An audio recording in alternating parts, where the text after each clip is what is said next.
Om Swastiastu. Semoga anak-anak semua sehat dan dalam lindungan Ida Sang Yang Widi Wasa. Jumpa lagi dengan Bu Christine dalam mata pelajaran Pendidikan Agama Hindu dan Budi Pekerti. Pada pertemuan kali ini, Ibu akan melanjutkan materi yatnya, yakni bentuk pelaksanaan yatnya.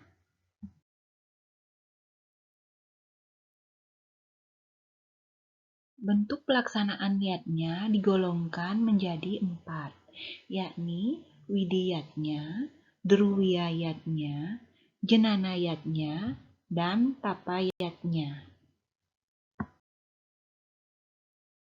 Berikut adalah penjelasan dari 4 bentuk pelaksanaan yatnya. Pertama, widiyatnya. Widiyatnya adalah yatnya yang diadakan dengan berlatar belakang pada kehidupan manusia yang memiliki hutang atau renam. Trirenam dibayar dengan pancayatnya. Dewayatnya dan butayatnya ada dalam kaitan dewa renam. Pitrayatnya dan manusayatnya ada dalam kaitan pitra renam. Dan resiyatnya kaitannya dengan resi renam. Kemudian druyayatnya. Druyayatnya adalah pengorbanan dalam bentuk materi yang diberikan kepada seseorang yang membutuhkan, atau lebih dikenal dengan medana punya. Dana punya yang dilakukan tanpa mengharapkan balas jasa, itulah yang utama. Selanjutnya, jenanayatnya adalah pengorbanan dalam bentuk kegiatan belajar dan pembelajaran. Dalam Bhagavad Gita 7, Wijnana adalah pengetahuan yang berdasarkan pemikiran dan kecerdasan. Sedangkan jenana adalah pengetahuan mengenai ketuhanan.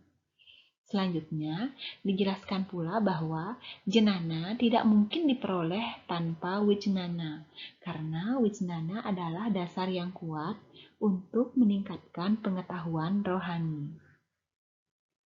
Terakhir, ada tapayatnya. Tapayatnya adalah pengorbanan atau yatnya yang tertinggi nilainya karena diwujudkan dengan pengendalian diri masing-masing individu.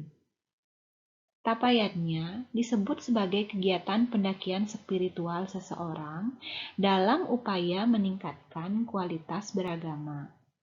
Adapun tahapan-tahapan peningkatan kualitas beragama yakni yang pertama, Sipta, Muda, Wiksipta, Ekakerta, dan Niruda.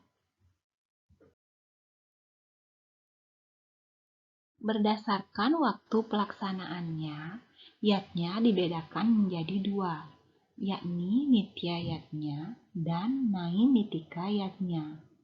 Nitya yatnya adalah yatnya yang dilakukan setiap hari. Sedangkan naimitika yatnya adalah yatnya yang dilakukan di waktu-waktu tertentu atau sewaktu-waktu.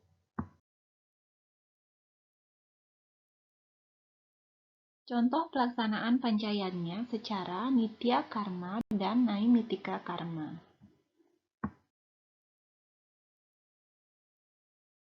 Contoh pelaksanaan dewayatnya secara nitya karma, yakni sembahyang Trisanya, melaksanakan yanya sese atau mesaiban, dan mebanten sehari-hari.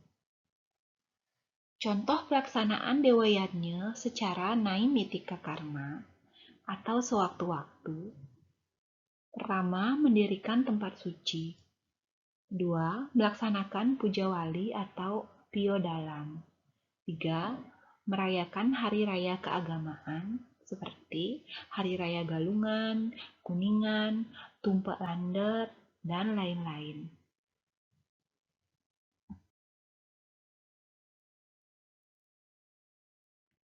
Kita memiliki 3 hutang kepada orang tua atau leluhur, yakni hutang badan yang disebut dengan istilah sarirakrit. Kedua, hutang budi yang disebut dengan istilah anadatta. 3. Berhutang jiwa yang disebut dengan istilah pranadatta.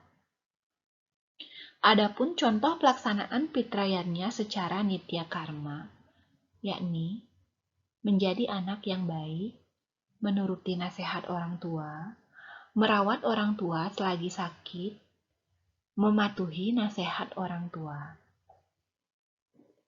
Contoh pelaksanaan fitrayatnya secara naimitika karma, yakni membuat upacara pengabenan pada saat orang tua meninggal, melaksanakan upacara Atma Wedana, melaksanakan upacara Atiwa-tiwa, dan lain-lain.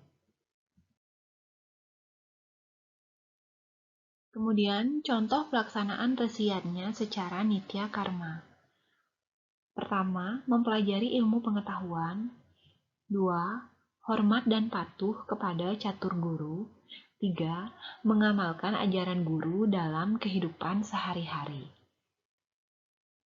Contoh pelaksanaan resiyatnya secara naimitika karma, yakni penobatan calon sulinggih atau pemimpin agama Hindu, membangun tempat-tempat pemujaan untuk sulinggih, memberikan dana punya pada saat-saat tertentu kepada sulinggih. Selanjutnya, contoh pelaksanaan manusayatnya secara nitya karma, yakni 1. Saling menghormati sesama manusia. 2. Membangun kerjasama yang baik antar sesama manusia. 3. Gotong royong. 4. Membantu sesama manusia, terlebih yang sedang kesusahan. 5. Membantu anak yatim piatu. Contoh pelaksanaan manusayatnya secara naimitika karma. 1. Upacara bayi dalam kandungan. 2. Upacara bayi baru lahir. 3. Upacara otonan atau hari kelahiran. 4. Upacara potong gigi. 5. Upacara pernikahan atau pewiwahan, dan lain-lain.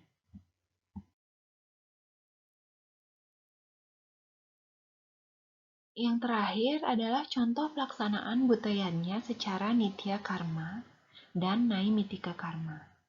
Berikut contoh pelaksanaan butayannya secara nitya karma. Pertama, melestarikan lingkungan tumbuh-tumbuhan dan binatang. 2. Membuang sampah pada tempatnya. 3. Menanami hutan yang gundul. 4. Membersihkan saluran air atau selokan. Contoh pelaksanaan butayannya secara naimitika karma. 1. Mengaturkan segehan, caru, dan tawur.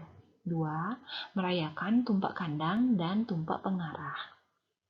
Dalam pelaksanaan yatnya, hendaknya disesuaikan dengan desa, kala, patra.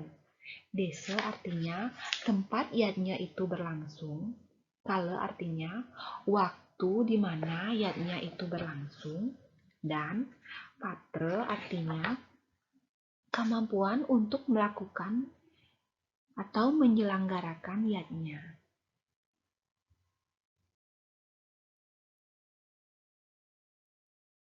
Demikianlah penjelasan dari bentuk pelaksanaan yatnya.